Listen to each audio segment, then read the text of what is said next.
let's have the Deputy AG also share with us what his belief or thinking of community sentencing should be. All right. Now, if you take our Criminal Offences Act, as well as our Criminal Procedure Act, Act 29, as well as Act 30, especially Act 30, you find provisions relating to sentencing or punishment. You don't find any provision on community sentencing. Now, it's a bit against background that as a state, we have decided that there's a need to have a framework, if you like, if you put it that way, or a bill that will seek to address issues that my learned friend Yeboah has raised. Now, if you take our Constitution, I want to take us back to the Constitution. You take Article 16 of our Constitution. It prescribes forced labor. Of course, it has given 4 exceptions. And one of the exceptions is where a court of popular jurisdiction has ordered that the person should undergo forced labor. But we also know that by Article 1911 of our Constitution, there are 2 things there.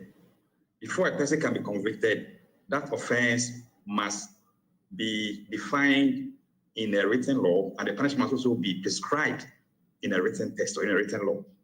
So even if you take Article 16, without having a law giving a judge the power to order that a person should serve, or in quote, to have a forced labor, that would be unconstitutional. Right. It's against that as a state. You saw that fine. There's a need to have a community sentencing bill or community service bill where people who have been convicted by the court could be given the opportunity, as Edmond stated, to reform. That's always been the thinking that if you slap me, I must slap you back. Mm-hmm. If you stab me, I must stab you back. An eye for an eye. Exactly. But we have moved on. Now we look at systems where people can be rehabilitated. That for the accused person. We also look at a system where the victim can also, in a way, be compensated. If you marry the two, there's a possibility of having a point where an accused person may not go to prison, but they serve the community in a very positive way. Now, the proposal being put up now is that instead of allowing people to go and, as it were, rot in jail,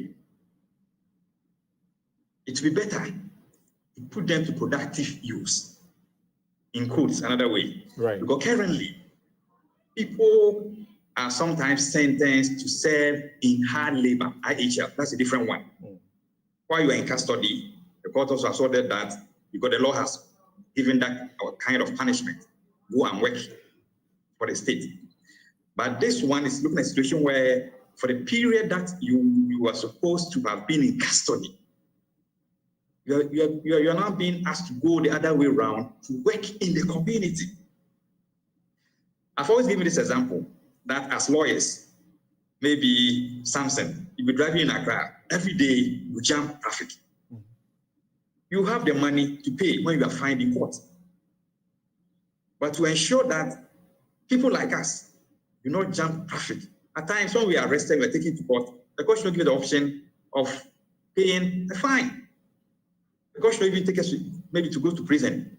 But there must be a community order, service order, where you go to Makola, the gutters there, you wear your uniform in broad daylight, you help in desilting the gutters. Then they see something in that gear, they silting the gutter. That's enough punishment for you. So it's an attempt to also water down the effect of people who may want to just act with impunity, but they have the money to pay. Then if you come to our developmental agenda, Ghana is it's a developing state. We need a whole lot of things that we need to do as a state. We pay for people to do a whole lot of things for us.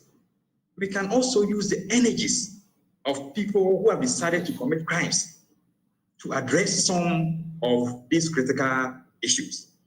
That's one of the reasons why this bill and they will be happy to do that rather than, as you say, rot or languish in jail. We will normally say you rot in jail. Exactly. Because as you gave that example, you can even work in the community. At the end of your service, you maybe acquire some skills. That's right. And depending on the way you even work in the community, someone can engage you through meaningful employment. So at the end of the day, you are being punished, but you're also being reformed. And the thinking now is also that it's not every offense that you may be given that option to serve the community. Mm. The proposal is to look at offenses that do not attract more than 3 years imprisonment or a fine or both. That's misdemeanors. More than 3 years. Exactly. So if there's an offense that says that you are to go to jail for 3 years and you are convicted, the judge will have the discretion to say, instead of you going to jail, and on the lighter side, go to jail for the state to feed you with that 3 or less Ghana cedis a day. Mm. Let's save that money. Let's use you to do something in the community at no cost. So at the end of the day, the state also benefit from your crime in court. Mm. You've committed a crime, but the state also benefiting from because you're doing some kind of forced labor. All right. So we're going to